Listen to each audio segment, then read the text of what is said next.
இது ஒரு 2 நிமிஷம் கதை தான். 80 வயசு இருக்கும். டாக்டரை பார்க்க வந்திருந்தாரு. விரல்ல அடிபட்டு தையல் போட்டிருந்தது.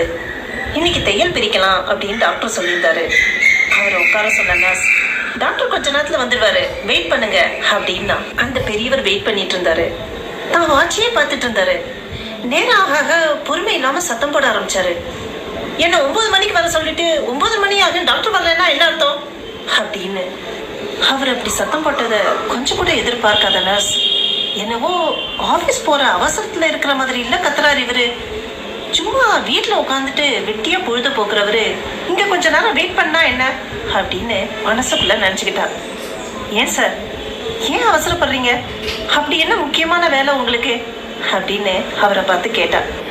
என் ஒய்ஃபுக்கு உடம்பு சரியில்லை, ஹாஸ்பிட்டல்ல இருக்கா. நான் போய் அவ கூட டிஃபன் சாப்பிடணும். ஏன், என்னாச்சு உங்க ஒய்ஃபுக்கு? அவளுக்கு அல்சீமர், ஞாபக மறதி. 5 வருஷமா எல்லாத்தையும் மறந்துட்டா. நான் போகலைன்னா டிஃபன் சாப்பிடவும் மறந்துடுவா அப்படின்னாரு அந்த பெரியவர். எல்லாத்தையும் மறந்துட்டாங்கன்னா உங்களையுமா? ஆமா, 5 வருஷமா என்னை பார்த்து நீங்க யாரு அப்படின்னு கேட்குறா.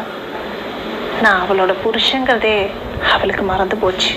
உங்களை தான் அவங்களுக்கு அடையாளம் தெரியலையே, அப்புறம் ஏன் தினமும் போறீங்க அப்படின்னு ஆச்சரியமா கேட்டார் நர்ஸ்.